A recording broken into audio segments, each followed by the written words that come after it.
Hey, y'all. Hey. Uh-oh. I was trying to fix it. I think I did it. Thought it was about to end. Y'all probably heard me yelling at kids in the background. Like, hey. Trina, hey, girl, hey.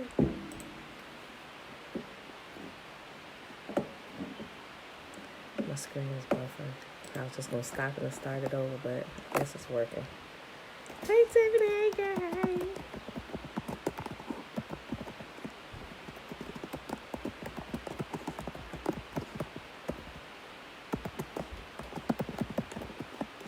You heard me hollering, Tiffany?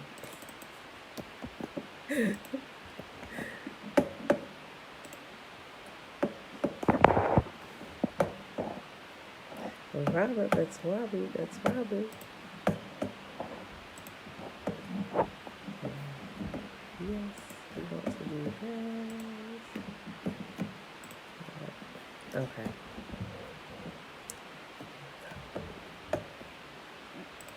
Sweet. Yeah, I was going to start it over. It's buffering, taking its time. You heard me. Yeah, because I thought it looked like it wasn't recording. And I heard them sound like they was fighting upstairs. And so I was like, hey. Okay. Yeah.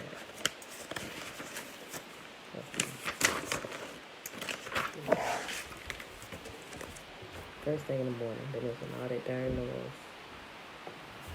Bella's still asleep. Before I came down, I'm like, look, tell them, look, y'all be quiet. Don't wake her up. I was like, when your brother come in here, tell him the same thing. Apparently, they forgot just that quick what I said. Sheesh. All right, y'all. Happy Monday. It is September the 13th, 2021, day 259 of year 3 of reading through the books of the law and the prophets, and of the 3-year consecutive day count, day 928. Shayla, hey, girl, hey. Let me see what we read next. When we get to these books right here, I always forget the line of succession. I forget, but I get them mixed up. So before I see it wrong, let me just go to it.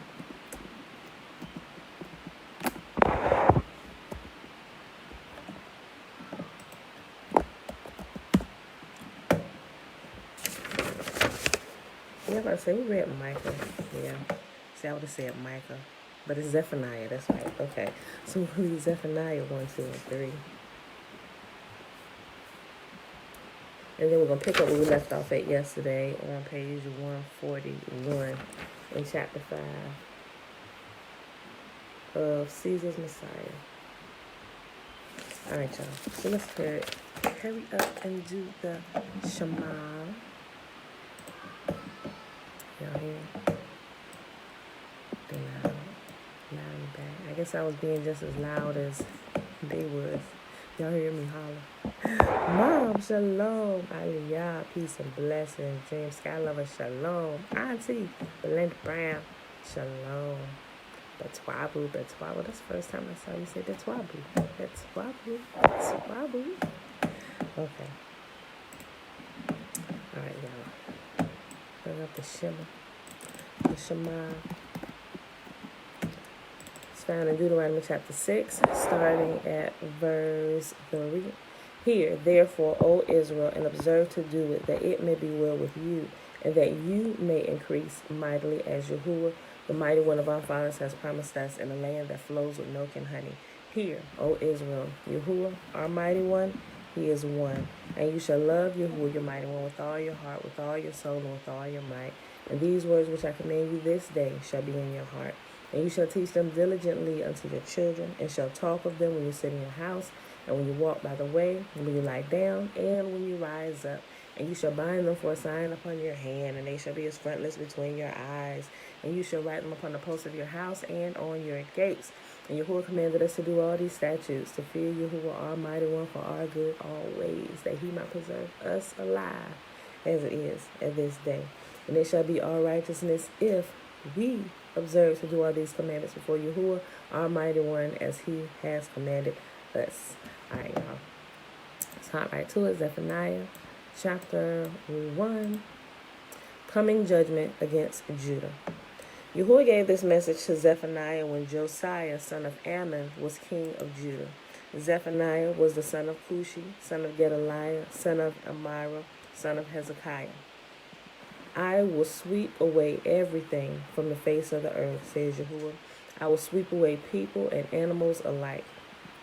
I will sweep away the birds of the sky and the fish of the sea. I will reduce the wicked to heaps of rubble, and I will wipe humanity from the face of the earth, says Yahuwah. I will crush Judah and Jerusalem with my fist and destroy every last trace, every last trace of their Baal worship. I will put an end to the idolatrous priests, so that even the memory of them will disappear. For they go up to their roofs and bow down to the sun, moon, and stars. They claim to follow Yahuwah, but they worship Molech too. And I will destroy those who used to worship me, but now no longer do. They no longer ask for Yahuwah's guidance or seek my blessings. Stand in silence in the presence of the sovereign Lord, for the awesome day of Yahuwah's judgment is near. Yahuwah has prepared his people for a great slaughter and has chosen their executioners. On that day of judgment, says Yahuwah, I will punish the leaders and princes of Judah and all those following pagan customs. Yes, I will punish those who participate in pagan worship ceremonies and those who fill their masters' houses with violence and deceit.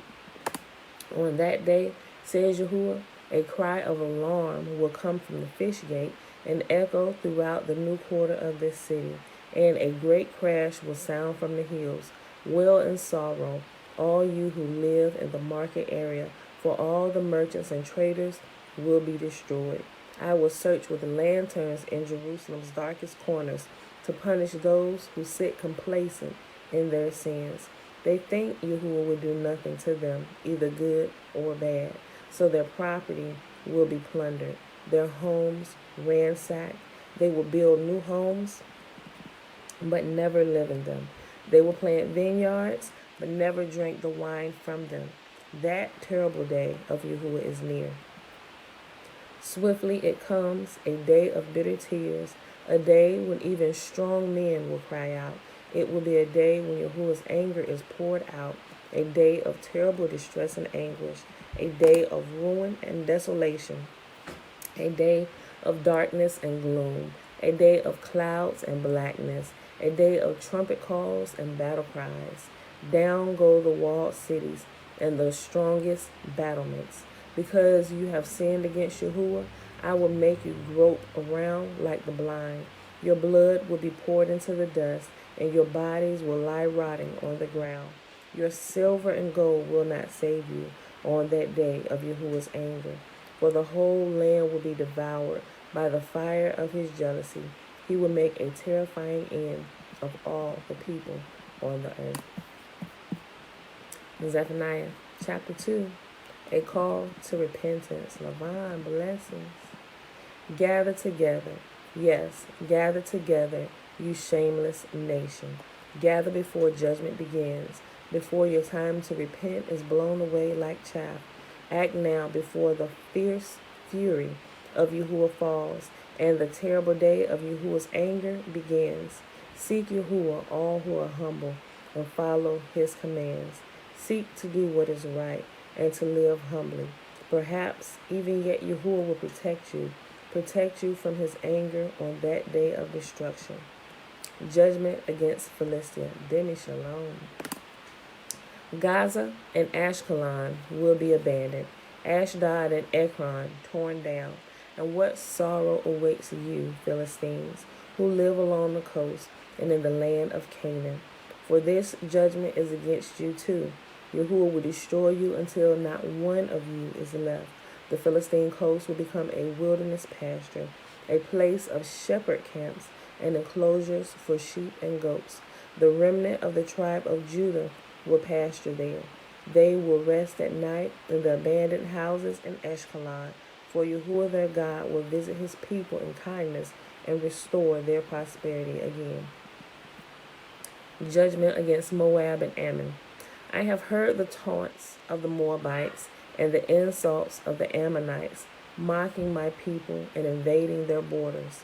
Now, as surely as I live, says Yahuwah, the God of heaven's armies, the God of Israel, Moab and Ammon will be destroyed as completely as Sodom and Gomorrah. Their land will become a place of stinging nettles, salt pits, and eternal desolation. The remnant of my people will plunder them and take their land. For they will receive the wages of their pride, for they have scoffed at the people of Yahuwah, the God of heaven's armies. Yahuwah will terrify them as he destroys all the gods in the land. The nations around the world will worship Yahuwah, each in their own land. Judgment against Ethiopia and Assyria. You Ethiopians, remember what they changed Ethiopians from. It was the Black Moors. Mariah, Shalom. You can verify that in the 1599 Geneva version of the scriptures. That's when they stopped. As a matter of fact, King James brought an end to the Geneva versions. He outlawed it. Remember, we talked about this a couple times the past few days. He outlawed it, right? And by changing this to Ethiopia and Ethiopians, which the land wasn't called that until they began to change it in books and history and stuff, they were called the Black Moors. You Black Moors or Ethiopians will also be slaughtered by my sword, says Yahuwah. And Yahuwah will strike the lands of the north with his fist, destroying the land of Assyria. He will make its great capital, Nineveh, a desolate wasteland, parched like a desert. The proud city will become a pasture for flocks and herds, and all sorts of wild animals will settle there. The desert owl and screech owl will roost on its ruined columns, their calls echoing through the gaping windows. Rubble will block all the doorways, and the cedar paneling will be exposed to the weather. This is the boisterous city once so secure. I am the greatest, it boasted. No other city can compare with me. But now, look at how it has become an utter ruin, a haven for wild animals. Everyone passing by will laugh in derision and shake a defiant fist. Last chapter for the day, Zephaniah chapter 3. Jerusalem's rebellion and redemption. What sorrow awaits rebellious, polluted Jerusalem, the city of violence and crime. No one can tell it anything. It refuses all correction. It does not trust in Yahuwah or draw near to its God. Its leaders are like roaring lions hunting for their victims. Its judges are like ravenous wolves at evening time, who by dawn have left no trace of their prey. Its prophets are arrogant liars, seeking their own gain. Its priests defile the temple by disobeying Yahuwah's instructions. But Yahuwah is still there in the city, and he does no wrong. Day by day, he hands down justice, and he does not fail. But the wicked know no shame. I have wiped out many nations, devastating their fortress walls and towers. Their streets are now deserted. Their cities lie in silent ruin. There are no survivors, none at all. I thought, surely they will have reverence for me now. Surely they will listen to my warnings. Then I won't need to strike again, destroying their homes. But no, they get up early to continue their evil deeds. Therefore, be patient, says Yahuwah. Soon I will stand and accuse these evil nations, for I have decided to gather the kingdoms of the earth and pour out my fiercest anger and fury on them. All the earth will be devoured by the fire of my jealousy. Then I will purify the speech of all people so that everyone can worship Yahuwah together.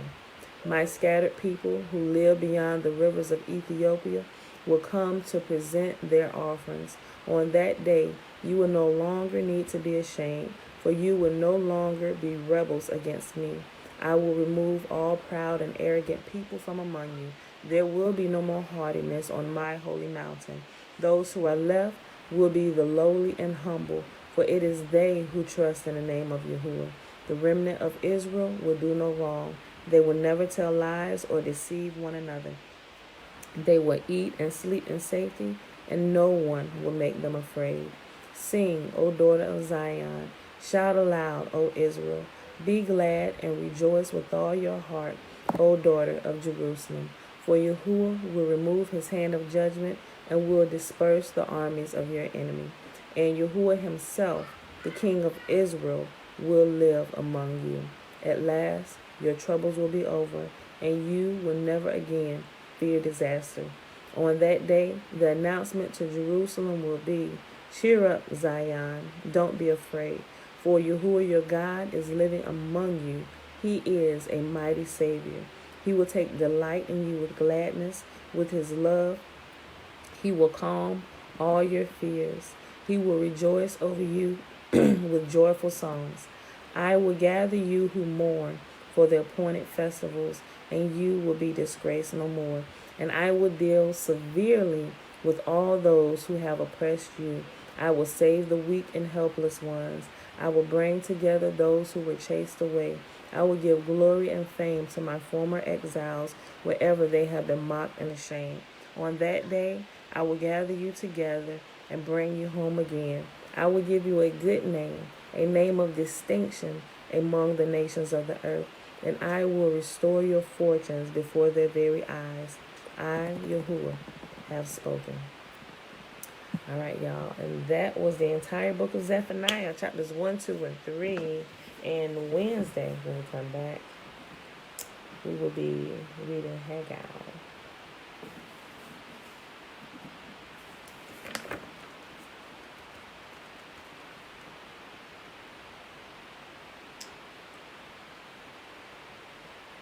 I think it's in my counter. Need to double check. Because Wednesday. Oh, no, that's Thursday. Okay. I did make a little tiny note right there. Okay. Atonement. Thursday. At sundown, it begins. It's the 5th. I'm not the 5th. It's the 17th. Day of Atonement. The 10th day is the 17th, September 17th. But remember, it begins the night before on the day of the 9th, right? Well, the sundown on the 9th day. So at sundown on Thursday, Atonement begins. And it goes all the way until sundown of the 10th day, right? And then 5 days later begins Feast of Tabernacles or Tents. So make sure you're preparing if you haven't already. All right, y'all. So let's pick this back up with Caesar's Messiah. Okay.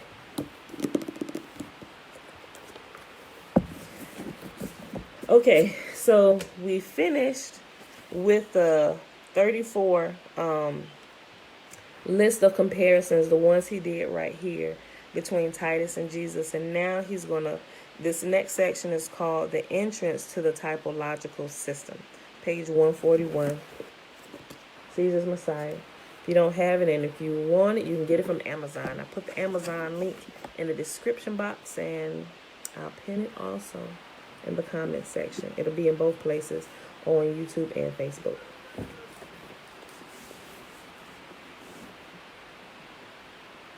Okay. All right. The entrance to the typological system. Peaceful greetings, Uncle Nathaniel. Having established the Jesus-Titus typological mapping, it is now possible to show the complex entry to the system. The entry point is really only visible if read with the extreme bias of an understanding of the typological mapping. I shall also cover this in a section. I shall also cover in this section a few of the more esoteric parallels passed over in the section above, where my purpose was simply to establish the scope of the overall mapping in Luke. Perhaps the most interest in the collection is the puzzle that shows the true identity of Mary Magdalene, number 3 below. Okay, we'll get to it. So number 1 is the Battle of Nazareth, or Jaffa. The Jesus-Titus typology begins with the linkage between the first event of Jesus' adult ministry and Titus's first battle. It is difficult to recognize that Jesus' battle at Nazareth symbolizes Titus's at Jaffa. This was intended by the authors, who wished to make the beginning point of their pattern hard to detect. To see the connection, some background information is useful. The existence of a town called Nazareth was not known in the 1st century. In the 4th century, Flavius Constantine built a church next to the ancient Judean town of Jaffa at a site proclaimed by his mother Helena as having been shown to her in a vision as being the Nazareth described in the Gospels. Scholars have found no conclusive evidence of a 1st century village at the site, however, and the basis for Helena's selecting the site had been a mystery. Understanding the Jesus-Titus typology shows the reason. Helena knew that the site was Nazareth because she understood the Jesus-Titus typology and knew it was the location of Titus's first battle, right? So y'all hear people sometimes saying Jesus of Nazareth. They don't quite understand that they're still talking about Titus. All right. To begin, Jesus stated in Luke 4 that the Jews of Nazareth would one day say the proverb, "Physician, heal thyself." Luke chapter 4 and 23.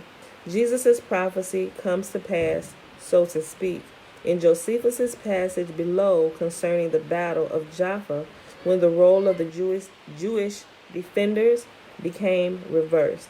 In other words, the rebels who refused entry to the Romans on the first wall were then refused entrance by the townspeople at the city's second wall. Those keeping people out had become those trying to get in. The physician had become the patient. Quote, and as they fled to their first wall, the Romans followed them so closely that they fell together with them. But when the Jews were endeavoring to get again within their second wall, their fellow citizens shut them out, as being afraid that the Romans would force themselves in with them. It was certainly God, therefore, who brought the Romans to punish the Galileans. End quote. That's found in Wars of the Jews 3:7, 291 through 293. Job. Lord, they done woke their sister up. I told them to be quiet. Can y'all hear them in the background? Oh, gosh, I don't want to holler in y'all ear. They get louder, I'm going to have to just go to the bottom of the stairs real quick and tell them to shut up. Okay. Josephus' passage records that the Jews healed themselves of their demonic fever by killing one another after they had been sealed outside the city. Quote, many were run through by the swords of their own men, and many by their own swords. End quote. Wars of the Jews 3:7 and 296. Just 1 second, because they just getting louder and louder. Hold on. Y'all gonna hear me holler, so excuse my screaming. Hey, Joshua, Josiah, Isaiah, and Bella. First of all, cut that TV down. Go tell Jeremiah to cut that alarm clock off. Just hear it. And y'all be quiet. If I hear y'all bouncing around on my bed and stuff, I'm gonna kick everybody out. I'm gonna lock my door and y'all gonna go in your own room.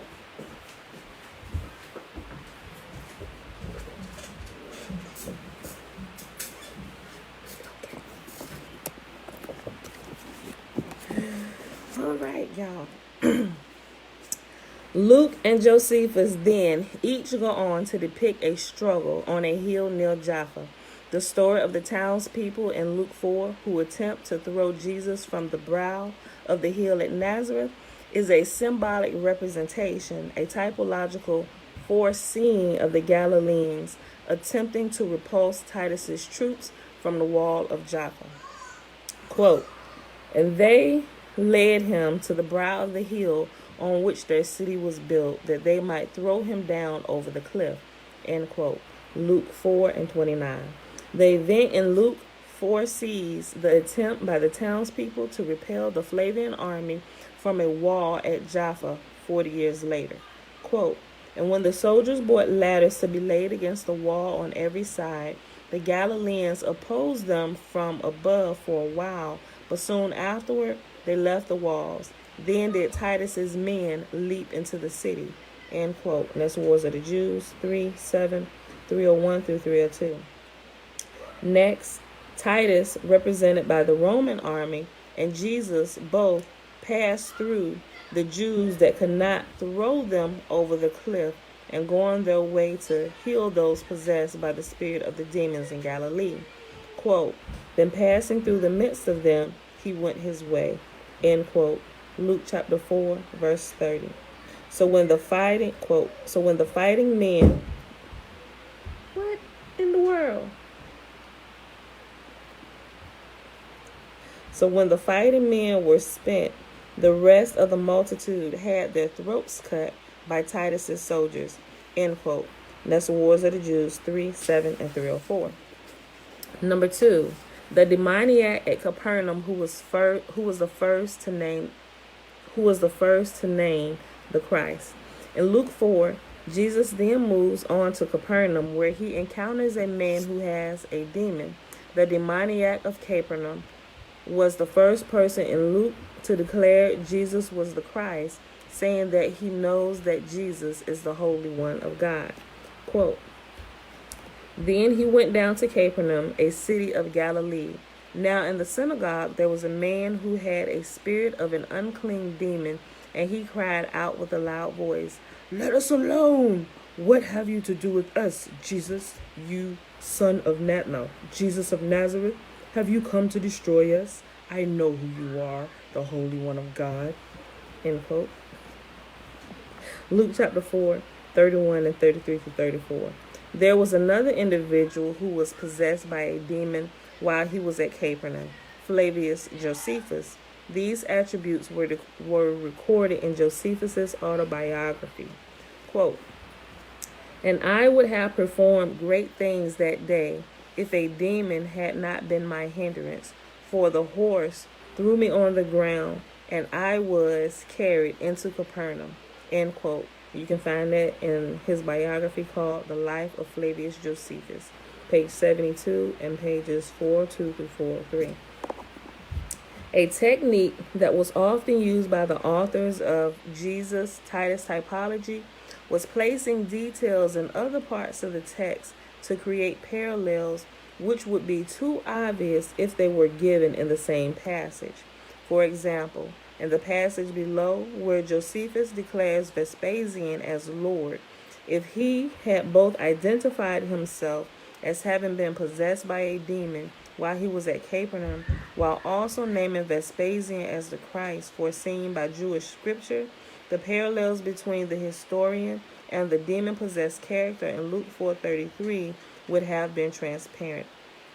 To keep their typology hidden, the authors placed these details into other passages and required that the reader have the memory needed to understand the intertextual connection. The following passage is Josephus's declaration that the Flavian Caesars were the individuals the Jewish prophecies foresaw to hold the mantle of Christ.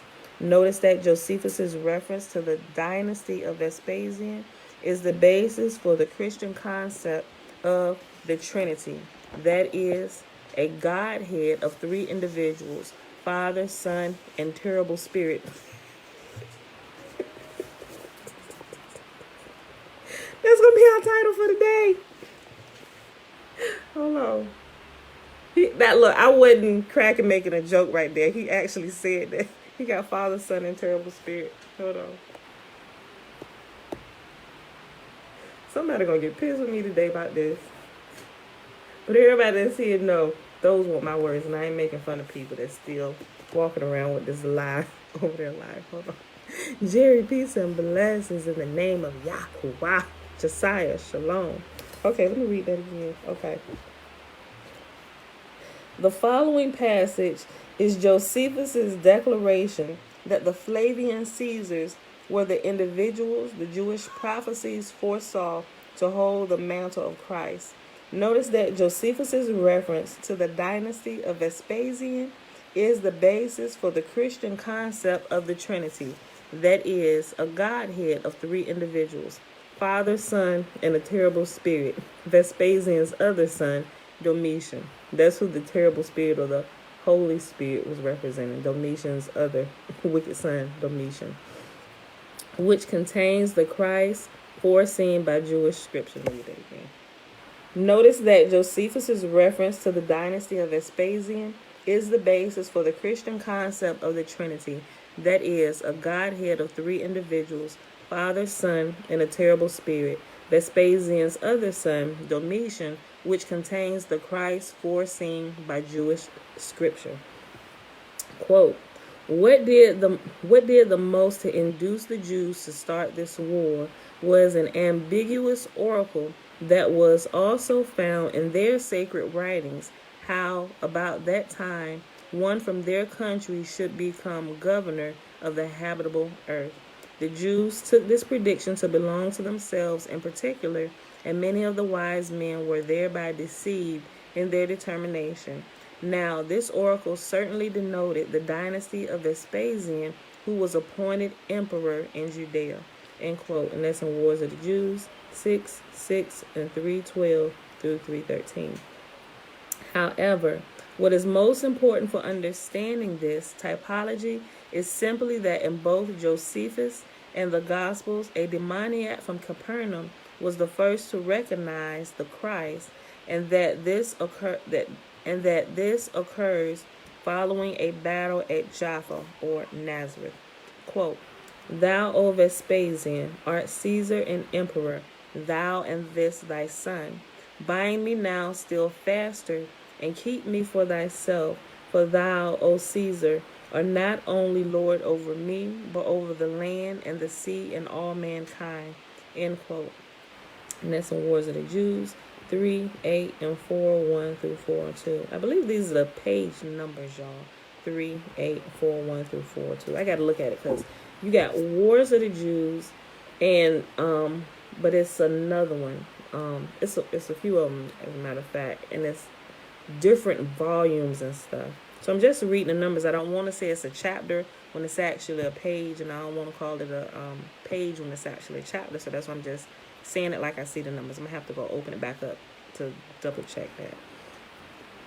It needs to be noted that though the Gospels were designed to specifically show that Titus was the Son of Man whose visitation Jesus predicted, they also represent the divinity of Vespasian, who the Flavian court historians also claimed to be a Christ and was represented as God the Father in the Gospels.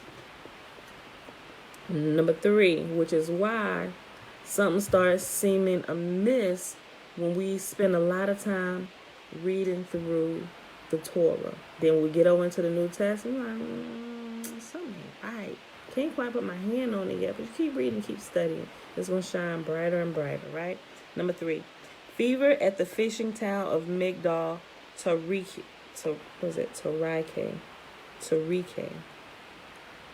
Yep. The true identity of Mary Magdalene.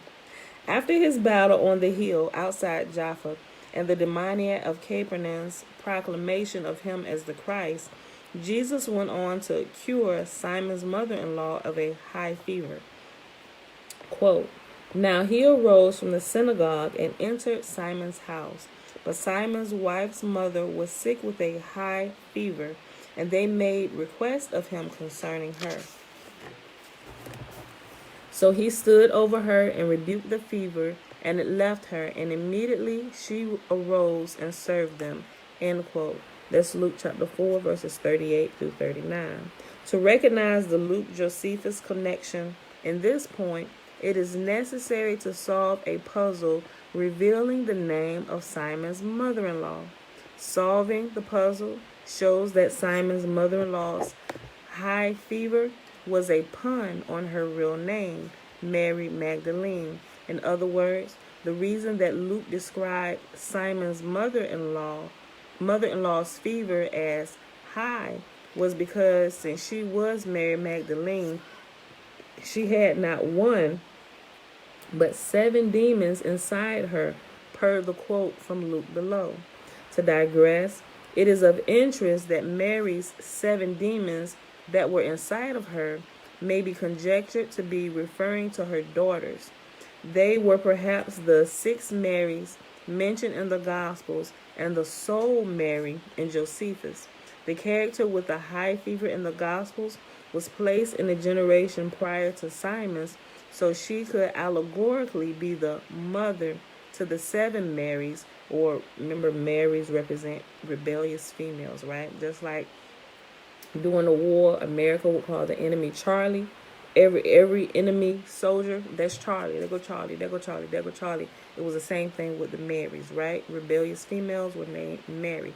And our day today, Karen. You say Karen, everybody know who Karen is, right? All right. I feel sorry for them women who were actually named Karen at birth. Some of them are regretting that their mother named them Karen. Their mothers did not foresee this generation and what would happen in it. It should be noted, hold on, let me go back. The character with the high fever in the Gospels was placed in a generation prior to Simon's, so she could allegorically be the mother to the 7 Marys, or rebellious females, who are mentioned in the Gospels and Josephus. It should be noted that the characters are fictional. As is well known, the word Magdalene is based upon the Greek word Migdal, meaning tower, and is thought to indicate a woman who comes from a town on the Sea of Galilee named Migdal. The town was known by the Jews as Migdal, or tower, because of the high tower in the town discovered during an excavation of the site, used to smoke fish and preserve them. The pun between Simon's mother-in-law's fever and Magdalene was created from the fact that the Greek word used to describe Simon's mother-in-law's fever as high, Miguel, meaning high or towering, is very close in its Greek spelling to Migdal. The pun is akin to the one used to connect Joseph of Arimathea to Joseph bar Matthias. The connection between Mary Magdalene and Simon's mother-in-law is straightforward, in that one does not need to understand that the authors of the Gospels engaged in puns like Arimathea or bar Matthias to see it. The author of Luke left a clear path of logic to the identity of Simon's mother-in-law as Mary Magdalene by their shared attributes of an exorcism, being ill, and the serving of Jesus, and the conceptual parallel between a high fever and a town named Tower. Notice below that Luke states that Mary Magdalene had been healed of both demonic possession and infirmities, which would have given her a fever. Moreover, since so many of the other women that are associated with Jesus' ministry were named Mary or Martha, which is Aramaic for Mary, it is consistent to assume that Simon's mother-in-law was also a Mary. Quote, "In certain women who had been healed of evil spirits and infirmities, Mary called Magdalene, out of whom had come 7 demons, and Joanna, the wife of Chuza, Herod's steward, and Susanna, and many others who provided for him from their substance." End quote. And that's Luke chapter 8, verses 2 through 3.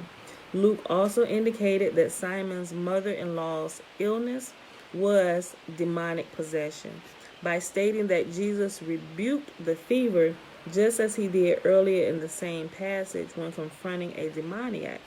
Quote, "But Jesus rebuked him, saying, 'Be silent and come out of him.'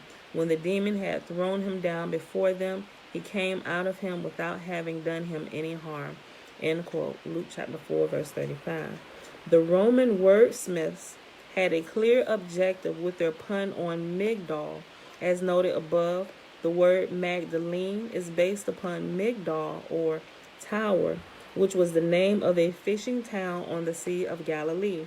According to the Babylonian Talmud, B. Pishah 46b, the Hebrew name for the town was Migdal Nunaya,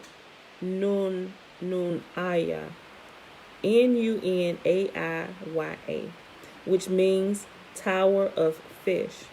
Josephus called, you see how it's connecting all of these, the Babylonian Talmud, the works of Josephus, the New Testament, all of these things that were being created during this time. It was like sequels. It's like you got, you know how I mentioned it before. Like you have the superhero series, like all the different superheroes, and it kind of bring all them superheroes together in Avengers.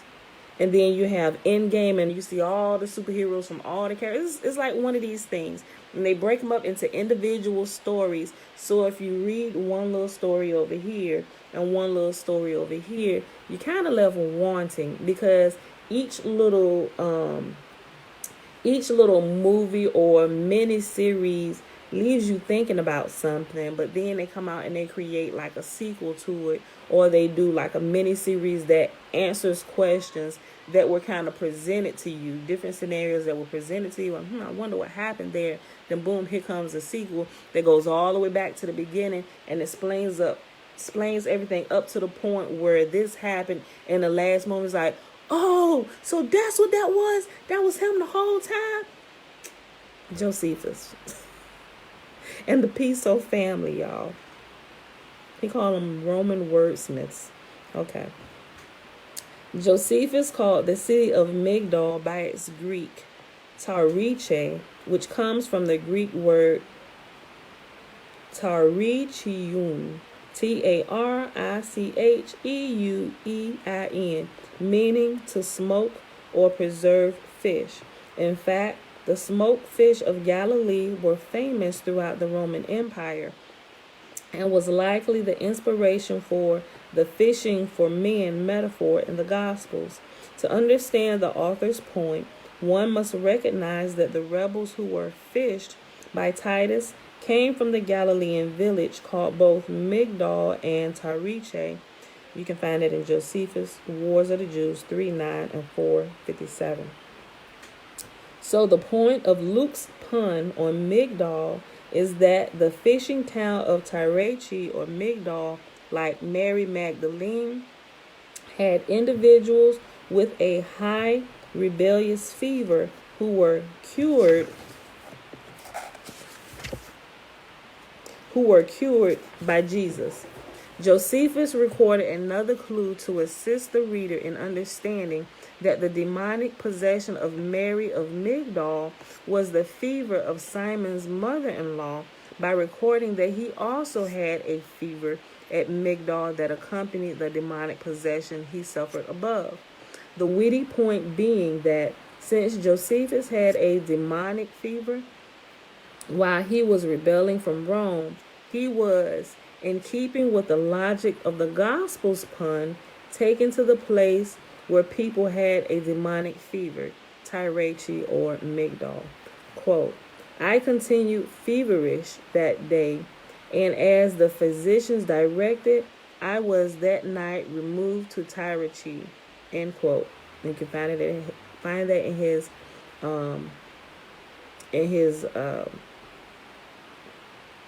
in Life of Flavius Josephus, page 72 and 44. But why did the authors go to the trouble of creating the complex Migdal pun? Why did they not call Simon's mother-in-law by her name, Mary Magdalene, or simply create a story that had Jesus visiting Tyrechi?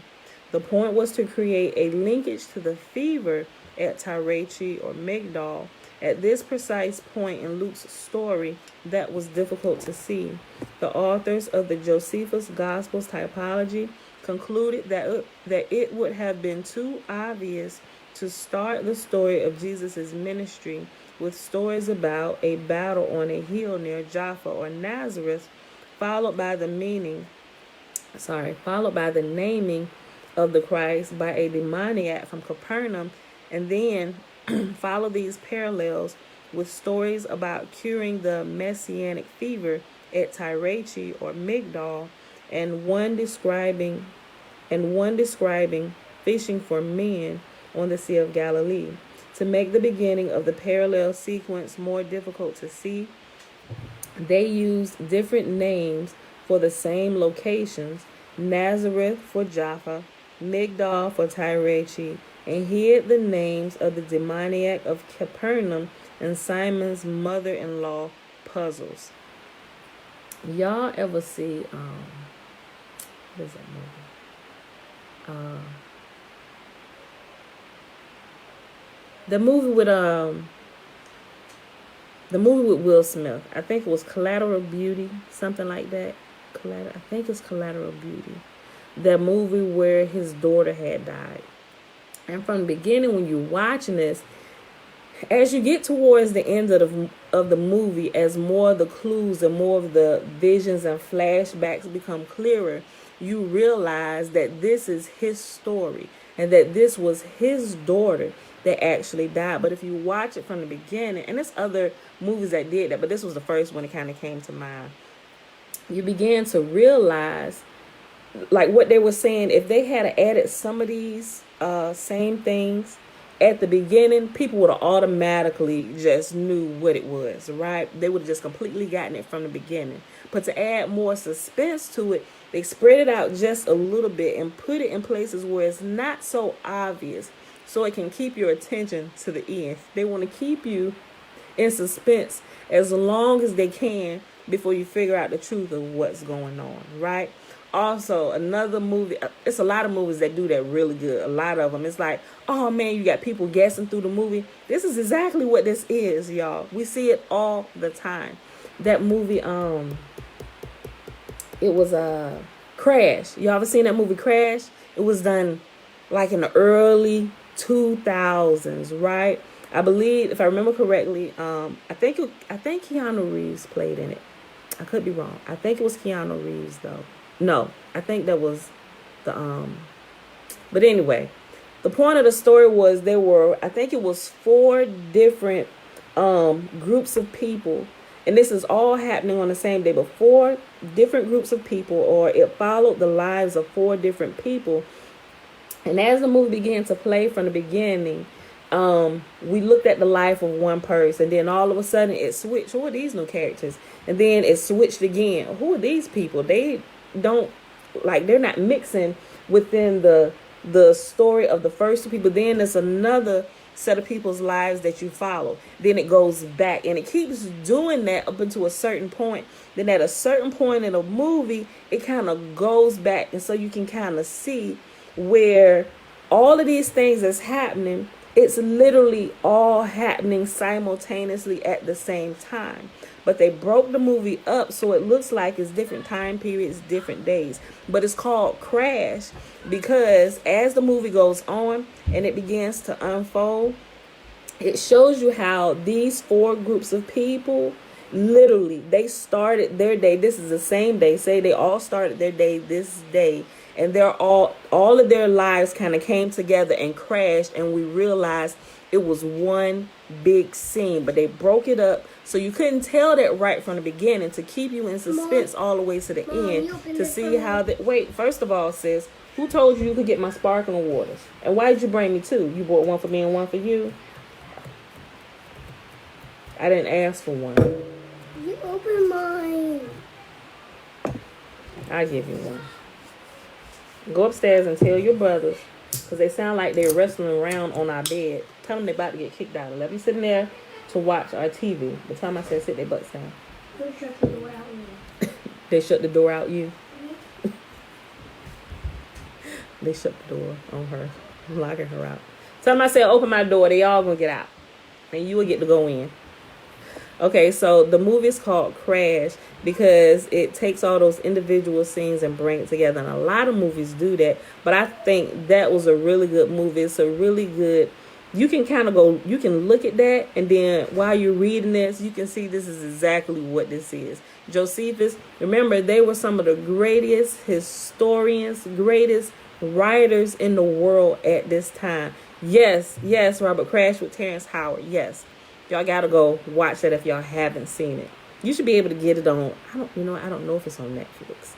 It could be, but if it's on Amazon, it might be free for you. Well, it ain't free because if you pay for your Prime membership, it'll say Prime. But I don't know. Sometime when I mention different movies, you would think that you could watch them for free. Like I mentioned, Wizard of Oz. You gotta pay for Wizard of Oz still. Like why? Granted, I guess it's still a favorite of people across the world and they can still make money off of it, right? You would think even if you have Prime, that you would be able to at least get The Wizard of Oz. It was made in the 1900s, right? We should at least be able to watch that for free. But no, what you'll realize, all of these movies that have some significance in what's going on and a deception of the world, they make you pay for it. And if you go look for a book, here's a clue on some things what you might already be hip to. If books have some truth in it and you can get it from Amazon, you'll notice that the books are sky high. They're the books that will normally cost $12, maybe $15, even some of the thicker ones about $45. And maybe some reference books that could teeter on the price of $100. They shoot up. There were a couple that I'm looking at and I'm like, I am not paying $600 for this book because I know this is not the cost of this. So I'm kind of waiting it out. But there was one that I got the other day. It was like $150 and it was like 2 left. I'm like, you know what? If I wait this out any longer, this is somebody going to take this and I'm not going to be able to get this information. But I had looked at it before and I knew something was up because it was only like $12 when I first came across. I was like, I need that. But the more I kept hearing people mention it, I'm like, wait a minute. I looked at that before. Let me kind of go back and check that out. The price is jacked up. And it could be that the people who were selling it realize that there's a demand for this particular title in the book and they're jacking up their prices. It could be that too, right? Or it could be that they're jacking the price up because, they don't really want people who they think shouldn't have it get it. But I'm like, and I look at all of those type of things, right? So, all right, I'm done on my little side note rabbit trail. But I got on that telling you how some of these movies today is doing like this same thing that Josephus and them were famous at doing, trying to keep you in suspense and keep you going along with their lives and their story by separating it out, making it not so obvious at the very beginning where, I get this garbage out of here. We can clearly tell, they wanted to keep us in suspense and use us as long as they possibly could. They did a really good job of it. It's terrible what they did, but they are experts at their craft. They fooled the entire world, right? Hold on. Okay. To make the beginning of the parallel sequence more difficult to see, they use different names for the same locations. Nazareth for Jaffa, Migdal for Tyre, and hid the names of the demoniac of Capernaum and Simon's mother-in-law in puzzles. Though these beginning links of the typological sequence are difficult to see, this complexity now ends, and many of the next parallels are easy to spot once the pattern that they are a part of is recognized. What is really important about the beginning connections is that they show a geographical pattern between the Gospels and Josephus. Both stories begin in Nazareth, Jaffa, go on to Capernaum, then to Tyre, Migdal, and then the Sea of Galilee. And also, let me mention this, by also recognizing some of these things, even though the world seems like, well, to some people, it seems like it's the end of the world. And some people's like, come, Lord Jesus, now take me out of this place. All of that fear goes away, right? And it's like, wait a minute. We're literally living in a whole planned out production that a lot of the world is in cahoots together with each other to pull the wool over the eyes of the people, right? You can kind of calm down a whole lot. There are some things you may still need to wear your mask or whatever. Do what you need to do. But all this fear that once overtook you because of all this, and Jesus could come any day now, and all that stuff just kind of falls off. And you just be like, oh, okay, Some days I'd be like, okay, anybody got their mask on here? Like, I'm not afraid of catching anything, right? Not saying that people aren't getting sick, because they are. But I take care of my body. But if I see a whole bunch of people with their masks on, if I see somebody coughing, I ain't gonna press the issue. Well, not necessarily press the issue.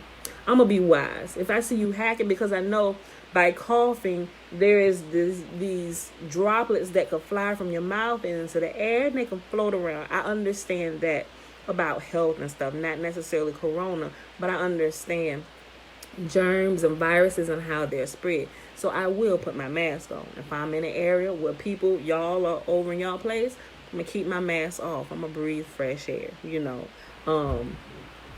But I understand things like that, so I'm not overly anxious anymore about things that I'm constantly seeing being pushed in the news, to where all the news channels all across America are in cahoots together. There were a couple people that actually did some what do you call them?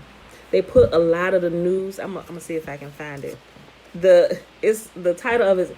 This is a threat to our democracy. They gather all the news feeds from all across the different states in America, and they realized a common theme, that they were all about like the major world issues that were going on. They were all saying the same exact words, like they were reading from a script, and they were, right? Impossible for that to happen. You would think that, you would have your own personality and the way you would explain something, but everybody saying the same thing in the same exact way at the same time tells us that foolishness is afoot, right? We even talk about that with prophecies. You can recognize it anywhere. Somebody behind the scenes is pulling the strings, right? That's not how prophecy works. If y'all all saying the same thing at the same time without your own personality explaining this in a different manner, something is wrong. But I'm gonna share that with y'all if y'all haven't. I'm sure everybody probably seen it. Let's see. A threat. I'm putting a threat. You can just type that in Google. A threat to our democracy. News channels. Right? And you'll see what I'm talking about.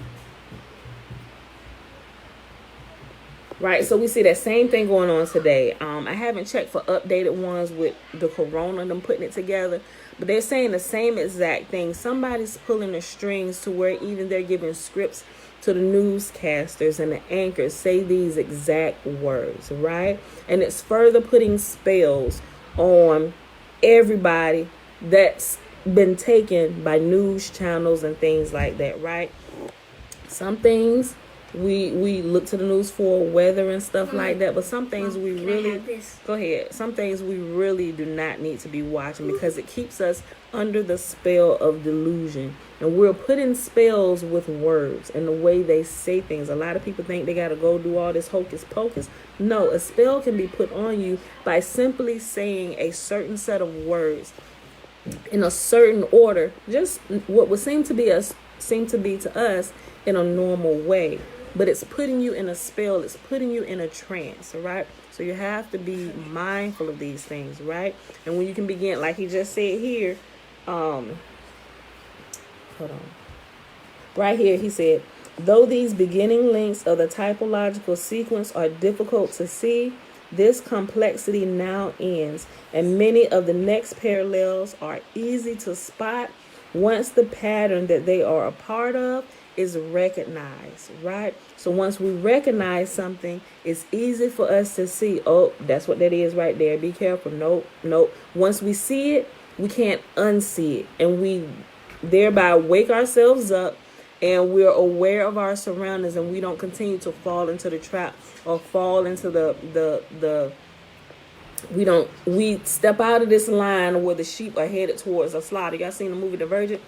I use a lot of movies because I think it gives you a good visual of some of the things we're talking about. And I mentioned it before. You know how in the movie Divergent, when they all had one morning they all woke up and all of a sudden everybody was like, they were like robots and they're like moving around, except for the divergent ones, or the ones whose test results were inconclusive, meaning that they couldn't be puppeted or they couldn't be controlled by the government. Mom. So much. Yes.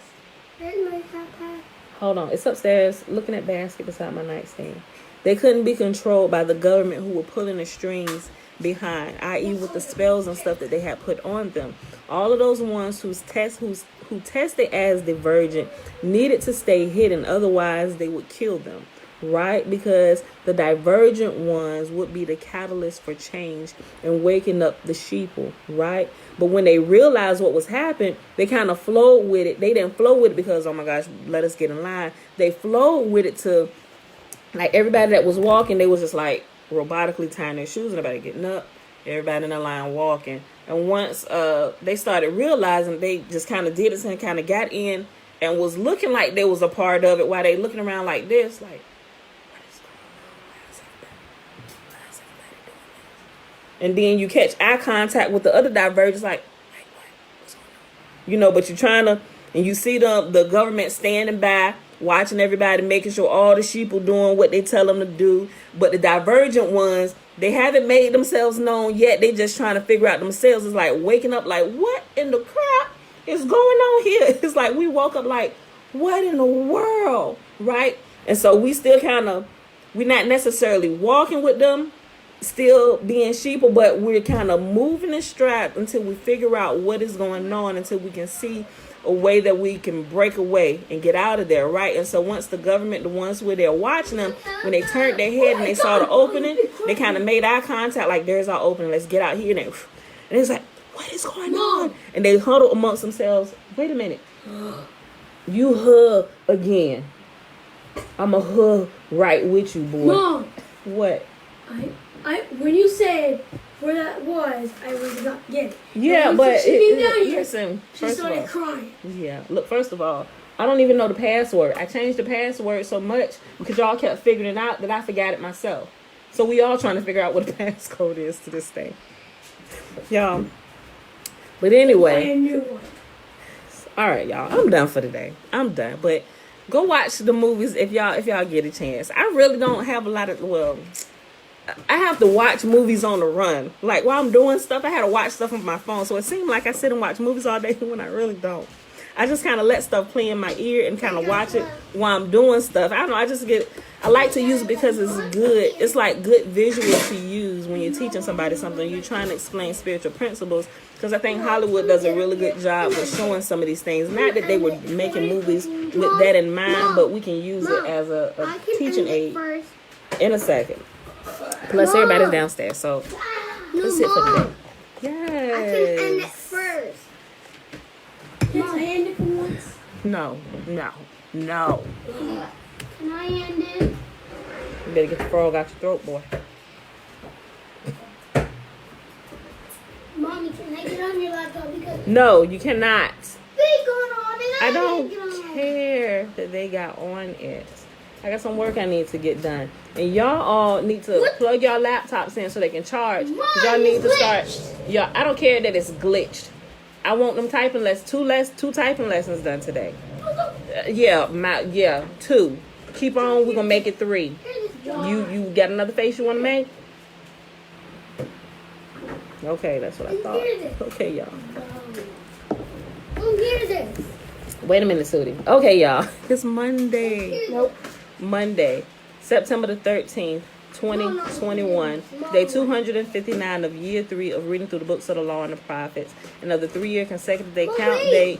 Wait a minute, Bella. Day 920. Day 928. We read Zephaniah 1, 2, and 3, and then we read Caesar's Messiah, chapter 5, page 141 up to page 140. Well, the end of 148. So we'll pick it up on 149 over here. Make sure I do that. Okay, so we'll start with number 4. The number 4 is the city that recognized the Savior. Okay, y'all. Yes. Okay, we'll look at that in a second, Isaiah. Okay. All right. Sorry, guys. Sorry. But all the, The screen. Trina, you done seen all the ones I mentioned. Okay, yeah. So you know what we talking about. I like to use them as good as examples. Everybody's mostly familiar for the most part. At least those of us here in America. I'm not really sure about UK and some of the other places that join in with us from time to time. But I know for certain America knows and heard about these movies. Okay, so. Are there any Torah-only fellowships online? You know what? I've seen some. Mind you, I understand that everybody is still learning, so some of them, I don't even know that I want to give y'all any names. You just go and look, and then I think you would need to maybe watch a couple of them, kind of go through and kind of see. But if you're good with eating the meat and spitting out the bones, you'll be able to find a few good teachers. You'll find a few good teachers up there that's Torah only. It's rare that you hear them use anything from the New Testament, and if they do, let me say this. I can't say that about all of them. Some of them, if they do, they're trying to explain something. But you just gotta go and look, and be able to eat the meat, spit out the bones, right? I'm a person who's able to pretty much learn from anybody, whether it's learn what to do or learn what not to do. I can pull wisdom from your life and apply it to mine, whether it's to keep me safe or to keep me on a straight and narrow, so to speak, or whatever. But if you're good at separating truth from error, you'll be able to find truth wherever you go. That's what I say about that. Okay, so. Yes, Trina. Yeah, Trina said, there are 2 TV series that I watch. They're still in my mind. Have you seen them? The 100 and 3%. Yes, I have. And I think the 100 is still an active series. The 3%, I'm not so sure. I didn't get as far into it as I did the 100.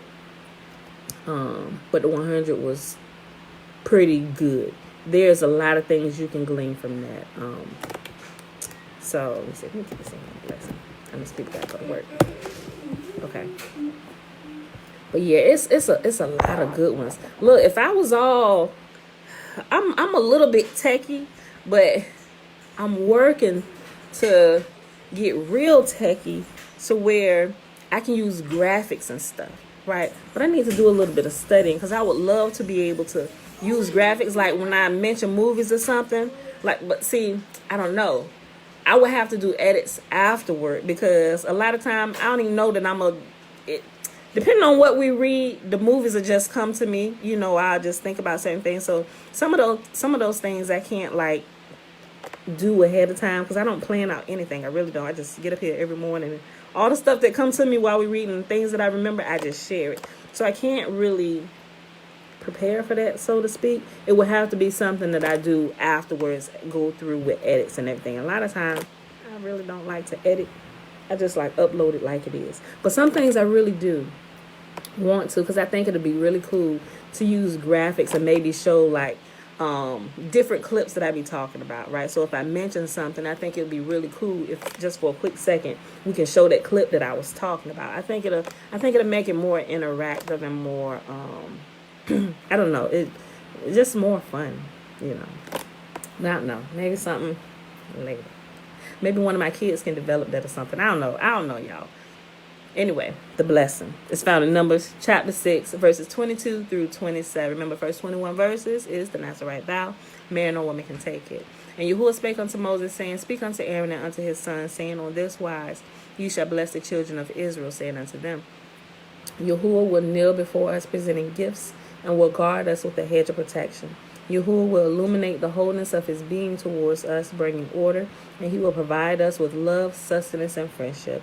Yahuwah will lift up the wholeness of his being and look upon us, and he will set in place all we need to be whole and complete. And they shall put my name upon the children of Israel, and I will bless them. All right, beautiful people. That is it for today. I think I